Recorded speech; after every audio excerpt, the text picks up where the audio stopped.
y cuando ya llevamos como 8 horas navegando, se rompió el timón. Estuvimos 5 días naufragando en el mar. Estuve esos días tomándome 1 o 2 buchitos de agua al día. Casi no quedaba agua. Uy, qué problema. No había comida. El agua mía, esta agua que tengo aquí es mía. El que se tome, el que quiere quitarme esta agua tienen que matarme, tienen que darme una puñalada. Se montan todos en el bote. ¿Cuántas personas eran? 26 igual. 33. 33. Yo lloré mucho en ese momento. Lo que más yo pensaba era la niña mía, ¿entiendes? O sea, yo tener la niña mía recién nacida con 1 añito, ¿entiendes? Y yo estaba viendo que no había futuro para mí y además yo tenía una niña recién nacida también que yo veía que no tenía futuro para ella también. ¿Estuviste preso en Cuba? En solo 90 millas entre Cuba y Estados Unidos hay una frontera invisible que por muchísimos años muchos cubanos han arriesgado su vida para llegar a los Estados Unidos. Por eso hoy me voy a sentar cara a cara con un balsero que pasó absolutamente de todo para llegar a este país. Y te voy a decir algo, su historia está bien impactante, por eso te digo que te tienes que quedar viendo este video completo. Así que vamos allá, que muy pronto vas a estar escuchando el testimonio real de un balsero cubano. Y tenemos ahora mismo presente aquí en el video. Muchas gracias, hermano. Muchas gracias por la oportunidad. Tenemos a Jan, que es la persona que te comenté anteriormente, que nos iba a contar toda su historia para llegar a este país. Jan, sé que llegaste a los Estados Unidos en una balsa. Sí, bro. Pero también sé que no fue un solo intento, sino que fueron 2. Primero que todo, quiero que me comentes y que me pongas en contexto. ¿Qué fue lo que te hizo salir de Cuba arriesgando tu vida por el mar? Bro, realmente la situación en Cuba, como todos sabemos, es bien mala y yo siempre fui una persona que me gustó de alguna otra manera prosperar. Yo desde los 15 años dirigí el negocio de mi papá y me gustó luchar, pero no solo en Cuba los problemas de la crisis económica o de que tú no tengas la oportunidad de buscar dinero, sino la presión policial y política, en mi caso, que yo tenía una forma de pensar diferente también. En varias ocasiones tuve confrontaciones con la policía y justamente una semana antes de llegar a este país, que gracias a Dios llegué, yo estuve detenido con la policía. Wow. Para ponernos un poquito más en contexto todos, ¿de qué año me estás hablando que pasó todo esto? Entre el 2015 y el 2021 que yo vine para acá. 2015-2021. Sí. ¿Qué edad tú tenías cuando tomaste la decisión que dijiste, tengo que salir de este país? No, o sea, honestamente yo siempre he estado tratando de salir de Cuba desde los 16 años. Desde que yo tengo 16 años he estado tratando de salir de Cuba, pero es muy difícil porque hay gente que tratan de estafarte, que está tratando de venir en bote y eso. A los 19 años fue que pude darle salir. El paso. Exacto, caer en el bote correcto y salir afuera, que ese fue un fracaso total. Ese primer intento. Quiero que me cuentes un poquito de ese primer intento, pero antes quiero que me cuentes de qué parte de Cuba eres. Yo soy nacido en Artemisa, en San Antonio de los Baños, y hasta los 3 años me crié en Guira Melena.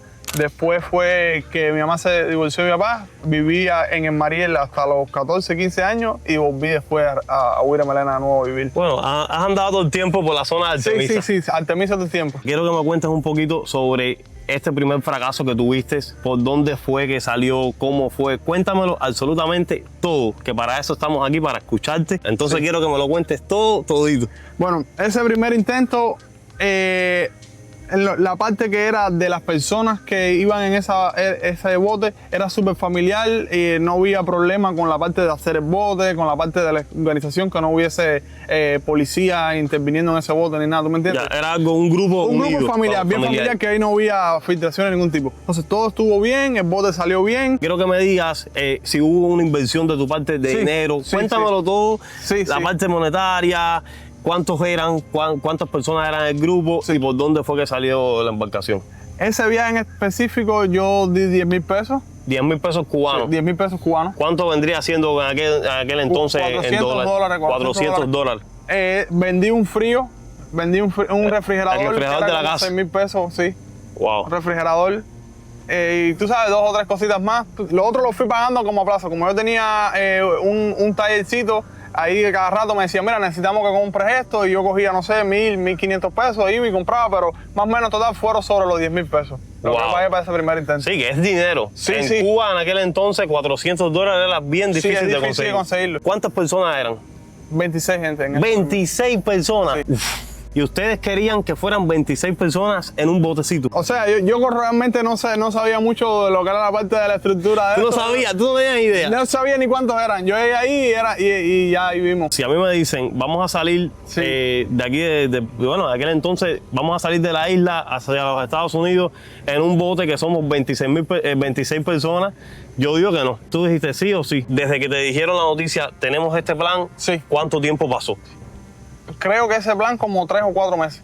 O 3 sea, o de 4 que empecé a darle el dinero, que vendí el refrigerador para dar el dinerito y que fui completando todo eso, pasó como 3 o 4 meses. Y una pregunta que yo también tengo siempre la duda. En esos 4 meses, ¿nunca hubieron pensamientos como, por ejemplo, si me pasa algo, si me Sí, muero, si pierdo la vida? Mucho. Uno aquí ya en este país, como uno borra ese casete de todo ese sentimiento, pero sí lo bebía mucho. Tenía como ese miedo, pero a la vez... ¿Y si lo logro? Exacto. Tenía eso que me decía, no lo hagas porque es bien riesgoso, pero tenía eso más fuerte que me decía, tienes que hacerlo porque aquí no tiene futuro, ¿entiendes? Claro. Yo estaba viendo que no había futuro para mí y además yo tenía una niña recién nacida también que yo veía que no tenía futuro para ella también. Tú tenías una niña, bueno, tienes una niña que en aquel entonces estaba recién nacida. Una recién nacida. Si hubo ese momento de decir, dejo mi hija, no la dejo, quiero que me dejes un poquito más de detalles sobre esos pensamientos negativos. Sí, brother, hubo mucho eso y más que todo yo en ese momento estaba con la mamá de la niña, ¿entiendes? Y tú sabes, tenía ese como conflicto de irme, no irme, fue algo bien sufrido, ¿entiendes? Esa decisión fue una decisión bien sufrida y yo no se lo dije a casi nadie de mi familia. Mira, yo te digo algo, hay muchas personas que no son cubanos que están viendo el video. Sí. Que no se dan cuenta a veces o que no saben todo el trabajo que pasamos los cubanos y que todo lo que nos somos capaces de arriesgar con tal de llegar a este país y de lograr salir adelante. Claro. ¿Entiendes? Entonces por eso quiero hacerte la pregunta, cómo te sentías tú, cuál era tu pensamiento, cuál era tu parte personal. Entonces, ya estabas en el agua, 26 personas en un bote inventado. Sí. ¿Qué pasó? ¿Por qué no se dio? Ok, todo iba bien, el bote iba súper bien, la estructura del bote súper buena, el armador de ese bote, brother, de verdad que es el mejor. No, yo te puedo decir que gente que saben de botes saben que esos botes que nosotros vinimos fueron los mejores. Pero ¿qué pasa? Que el encargado de la persona que tenía que hacer el timón no soldó bien y cuando ya llevamos como 8 horas navegando, se rompió el timón, ¿entiendes? Se rompió el timón y paramos para arreglar ese timón. ¿En qué horario me estás hablando? ¿Era por la madrugada? Por el día, todo eso sucedió por el día. Nosotros salimos de madrugada como 5 de la mañana y ya nos cogió el día en mar porque la idea era correr todo el día en aguas internacionales para poder llegar en la noche a agua aquí a Estados Unidos. Ya. Entonces eso sucedió en el día, descubrimos que se rompió el bote en el día. No estábamos preocupados en ese momento ni nada porque era supuestamente tenía algo solución. sencillo. Y a alguien de ese bote se le ocurrió medirle el aceite. Dijeron, no, vamos a chequear el aceite. Entonces la varilla de aceite, cuando la volvieron a poner para atrás, quedó muy pegada al Delco. Entonces eso empezó a ser como un falso contacto que descargó la batería de motor, ¿entiendes? Wow. Ya cuando llevamos como 2 horas más navegando, el motor empezó a fallar mucho hasta que se apagó. A todos nos desesperamos, yo traté de arreglarlo. Tú sabes, entre varias gente que más o menos ya sabía mecánica, porque te digo, yo siempre he estado bien involucrado en ese mundo que es la mecánica de las motos. Tú sabes, esa bobería. Tratamos ahí de buscarle algunas soluciones, pero al final del día no pudimos resolver nada. Y entonces en ese desespero tratamos de remar, cogimos los pomos de agua que estaban así abiertos, los aplastamos así y tratamos de remar, pero... Wow. Sí, ustedes nada. pensaban venir a remo con pomos de agua desde Estábamos 40 Cuba. millas, estábamos 40 millas de Estados Unidos, pero Eso es el es- desespero, ¿entiendes? Ese era el desespero. El desespero. Y dentro de ese desespero, ¿cómo se comportó la tripulación? Bueno, ese es otro tema. Estuvimos 5 días naufragando en el mar. Entonces, En ese primer intento estuvieron 5 días. Estuvimos 5 días naufragando en el mar. Ustedes estuvieron 5 días remando. Solo remamos el primer día. Ya, ok. Solo tratamos de remar el primer día. Cuando vimos que no avanzábamos ni 10 metros, tú sabes, ya dijimos, ¿para qué vamos a forzar? Acabamos remando. Como que nos quedamos a esperar que viniera. alguien nos descubra. A que alguien nos rescatara. Ese pasó a ser el plan principal. a que alguien nos rescatara. Lo que pasó en el primer día fue que, como el bote iba también, el mar estaba chilling, tú sabes, el día perfecto para llegar, todo el mundo se comió la comida, se tomó el agua, ¿entiendes? Y ya, después que se resfrió el bote, casi no quedaba agua. Uy, qué problema. No había comida, ahí estuvimos varios días. Yo había llevado 4 latas de carne res. Sí. Como unos enlatados de carne res. Sí. Y ahí pasamos, y todas las personas, 26 gente, una cucharadita cada uno, ¿ves? Wow. Y un buchito de agua. Yo estuve esos días tomándome 1 o 2 buchitos de agua al día. Todos eran mayores de edad. Todos mayores de edad y hombres y 2 mujeres. Ya. 24 hombres y 2 mujeres. Y por lo menos se comportaron bien, porque sí he visto muchos casos que hay como algunos ataques de pánico o algo, y es difícil controlar eso cuando son muchas personas y todos están en la misma situación. Hubo malentendidos ahí porque uno por allá dijo, no, el agua mía, esta agua que tengo aquí es mía, el que se tome, el que quiere quitarme esta agua tienen que matarme, tienen que darme una puñalada, y otro por allá, una nada más, y así se formó como... Dios mío, brother. Mira, sí, ya te digo sabes, algo. como que ya tú ves que la gente empieza a sacarle ese hambre de supervivencia, ¿entiendes? Que sí, ya claro. tú estás en un punto que puede pasar lo que sea, ¿entiendes? No, yo te digo algo, tú me cuentas eso y yo me erizo porque uno ahora mismo lo habla como si nada, pero claro. Estar en esa situación yo no quiero ni imaginármelo ni por un segundo. Yo lloré mucho en ese momento. Lo que más yo pensaba era la niña mía, ¿entiendes? O sea, yo tener la niña mía recién nacida con 1 añito, ¿entiendes? Y verme en esa situación de que yo no sabía, yo lloraba, ¿ves? Wow, bro, qué difícil. Sí. Bueno, nada, entonces, esos días que pasaron, las horas, los minutos, ¿cómo fue el proceso? ¿Qué pasó hasta que los rescataron? ¿Cómo los rescataron? Prendíamos como una antorcha, ¿entiendes? Sí. Le dábamos candela con un palo, con un trapo en la punta y hacíamos señas. Así lo hicimos más o menos como a 7 o 8 barcos. Hasta que hubo uno que, bro, ese literalmente nos pasó pegadito, que de nada nos choca, y de noche. Y le hicimos así con la antorcha y nos prendió unas luces grandes y ahí se quedó al lado de nosotros más o menos como 1 hora y media y llegó un barco de la Marina, un destructor, una cosa impresionante, un barco de eso con cañones ¿De arriba. la Marina de Estados Unidos? De Estados Unidos, sí. Y bueno, nada, llegó ese barco, ya me imagino que ya todo el mundo dijo, bueno. Claro, ya, muchachos, es que el sentimiento que nosotros teníamos ahí ya no era llegar. No era llegar, era la vida. Que nos rescataran, exacto. La vida. Y yo me imagino después de 5 días ahí sí no tenían absolutamente casi nada de comida ni nada. Nada. Estuvimos viviendo así con la carne res y con algunas cosas la gente tenía para comer y también como la leche condensada la diluíamos en un pomo de agua y todos tomábamos de eso. Wow. ¿Y hubo algo, alguien sufrió algo de salud, algún desmayo grave o algo así? Yo, o sea, humildemente yo fui el que peor. Tú fuiste el que peor estaba. Sí, yo me deshidraté en esa primera vez. Wow. Porque vomitaba mucho. Antes que me cuentes el segundo intento, quiero que me cuentes qué pasó cuando te rescataron, qué pasó. Ya, llegó el barco americano, como te comenté. Ahí ellos estuvieron hasta que amaneciera. Parece que por protocolo ellos no te pueden rescatar de noche. Entonces ya apenas amaneció, ya había llegado el barco de guardacosta, que muchos le llaman el barco madre, y empezaron a montarnos de 5 en 5 y nos traspasaban para el guardacosta. Ahí estuvimos como 4 días más arriba del barco ese. De arriba de ese barco, pero bueno, ya tenían comida, ya tenían servicio médico. Sí, ahí nos daban servicio médico, todo. Después de los 4 días nos llevaron directo, el barco mismo de Estados Unidos aquí, entró a Cuba. Y ahí por el Mariel. En el Mariel, por ahí, por la zona esa. Eso fue un show. Me imagino. Agua, cantidad de policías. Sí, como si fuera eso un... Sí, brother. Sí. ¿Y eran ustedes solos? Era un policía por cada persona. Cuando me sucedió eso, yo dije, esto no lo vas a hacer porque no lo ya, no lo voy a hacer más. Nunca voy a seguir con mi vida. Exacto. Yo voy a hacer mi vida, voy a enfocarme en salir afuera aquí y ya. Y no puedo hacer esto porque... ¿En qué año estamos hablando para que todos estemos un poquito en contexto? ¿Qué año era exactamente en ese momento? Eso fue en el 2019, ¿verdad? En el 2019. Sí. Ese segundo viaje yo no tenía pensado venir, yo no tenía pensado nada. Seguí mi vida, te digo, ya tenía la niña mía, estaba cerca de la niña. Pasó un año después de ese primer intento, pasó como un año. Ellos empezaron a hacer el bote de nuevo. ¿Entiendes? El mismo grupo. El mismo grupo empezó de nuevo a hacer el bote, pero ya yo, tú sabes, ya había desistido. Y ya te digo, hay que tener valor porque después de estar 5 días en el mar sin saber absolutamente qué va a pasar con tu vida, sin casi nada de comida y volver a hacerlo, habían ganas de salir de la situación de Cuba. Habían ganas de salir de Cuba, bro. Y bueno, entonces ya la segunda vez que te decides, ¿cómo te decides y por qué te decides nuevamente? La segunda vez yo había seguido mi vida. Con el tema del COVID, la cosa en Cuba estaba mucha presión política. Por no sé en otras partes, pero por lo menos en la de nosotros, por cualquier cosa te ponían una multa.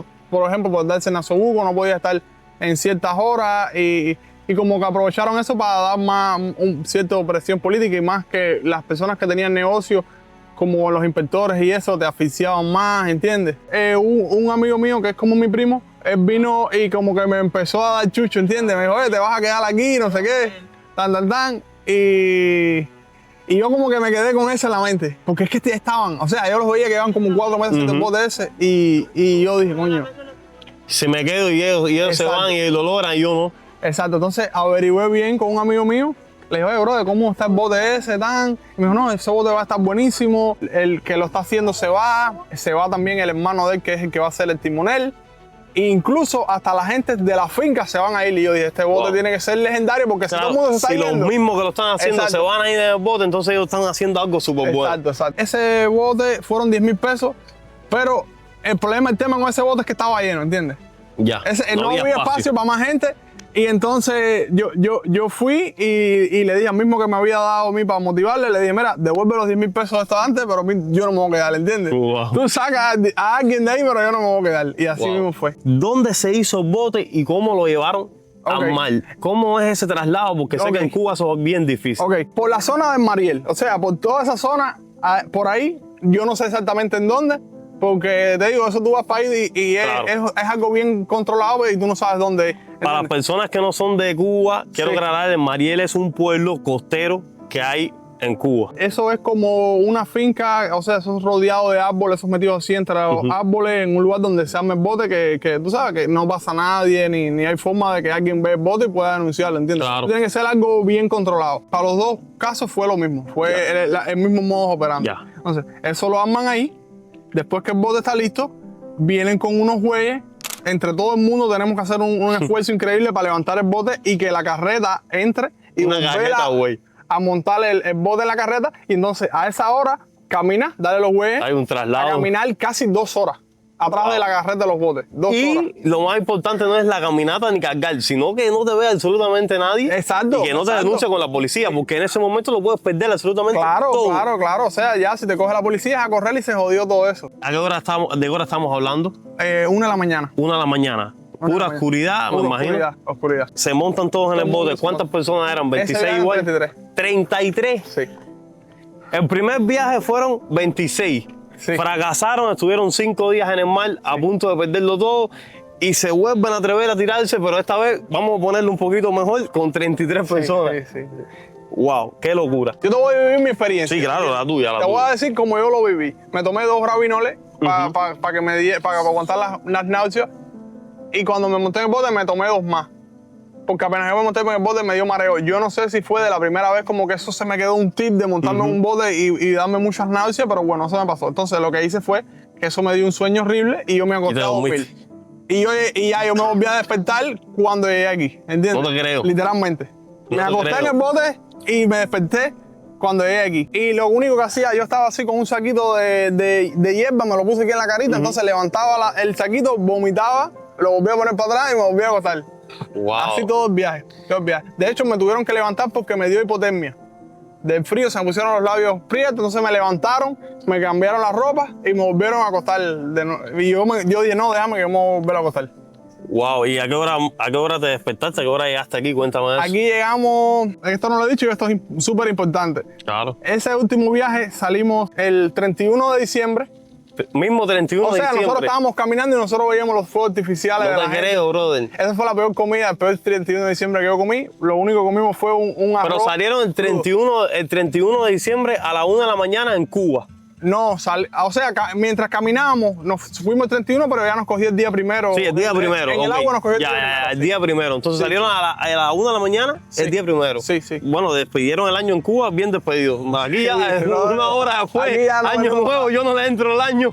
Al año nuevo no le entro a este país, me voy. Siempre he escuchado que las personas cogen esa fecha porque la Marina está de vacaciones. Muchas personas en Cuba se piensan que las cosas aquí en Estados Unidos es igual que allá. Claro. Que esa fiesta festiva nadie trabaja y al contrario, ahí es cuando más yo creo que trabajan los policías, trabajan en cualquier fecha. Bueno, yo te voy a dar lo que yo he entendido de esta parte. Esas fechas nadie las controla, ¿entiendes? Claro. O sea, es que eso depende de tantos factores incontrolables que tú no tienes forma de decir en tal día nos vamos a tirar, ¿entiendes? ¿Qué se siente que me imagino yo que tu familia en Cuba estar despidiendo el año? Me imagino yo no tan feliz tal vez como se pueda estar ya que están en Cuba y sabemos la situación en Cuba, pero como que quiera que sea, los cubanos somos de celebrar esas fechas, de pasarlas en familia.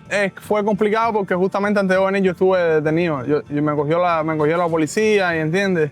Y entonces... Wow. ¿Estuviste preso en Cuba? No estuve preso, pero sí me estuvieron interrogando y eso, Ya, por temas de negocio y eso, me imagino. Sí, temas de negocio y cosas así. Llegas aquí, te despiertan, ya estás en los Estados Unidos. ¿Dónde llegaste? ¿En qué parte llegaste? Llegamos a Key West. Key West. No había nadie, pero te tenemos que tener en cuenta que era primero y había en ese tiempo como el COVID, había como... Muchas restricciones de cuarentenas y eso. Sí, y imagínate 33 gente empezar a caminar por las calles, ¿entiendes? Al momento empezó la policía. ¿A qué hora llegaron aquí? A las 11 de la noche. Salieron a las 1 de la mañana y a las 11 de la noche, 23 horas. 23 horas 23 horas de navegación. 23 horas de travesía. Una pregunta que tenía que haberte hecho, que me la pasé. ¿Qué fue lo que sentiste tú en lo personal cuando ya llegaste aquí? ¿Qué dijiste? ¿Lo logré? ¿Qué sentiste miedo que te iban a virar para atrás? Yo siempre, cuando estaba en Cuba, yo soñaba de que iba a ser una emoción que no iba a caber dentro de mí, pero justamente cuando llegué no me dio tiempo ni emocionar, ¿me entiendes? Eso fue, corre y escóndete, ¿entiendes? Hay un dicho que uno dice que lo sueña tanto y pasa tanto trabajo para llegar y lograr ese objetivo, que cuando lo logras ya sabía que lo ibas a lograr, entonces como que no hay mucho que celebrar el proceso ya. Es que era una sensación rara, ¿entiendes? O sea, no era lo que ya había logrado, sino ahora estaba aquí y esta era la realidad y tenía que solucionar lo que tenía porque no sabía ni qué hacer, ¿entiendes? Imagínate llegar a un lugar que tú nunca has estado. Ahora es cuando empieza. Exacto, como desorientado, Pero bueno, nada, entonces cuéntame ya, llegó la policía, me imagino yo que lo llevaron a algún centro de migración, pasaste un proceso. Exacto, ya en ese momento a mí y a 3 más en el mismo lugar que yo nos cogieron detenidos. Imagínate, 5 policías llegaron ahí, me esposaron, no con esposas de las metálicas, No, con las sin tie, exacto. Entonces ya nos montaron la patrulla y como que nos llevaron para una camioneta de inmigración. ¿Entiendes? Ok. Y en esa camioneta habían más gente. Ya en total habían cogido 12. Wow. Nos llevaron para como un centro de procesamiento, que ahí ya nos cogieron los datos cada cual, las huellas, nos hicieron varias preguntas. Y ahí estuviste detenido 2 meses. 2 meses. Sí. 2 meses. 2 meses estuve detenido ahí, sí. Wow.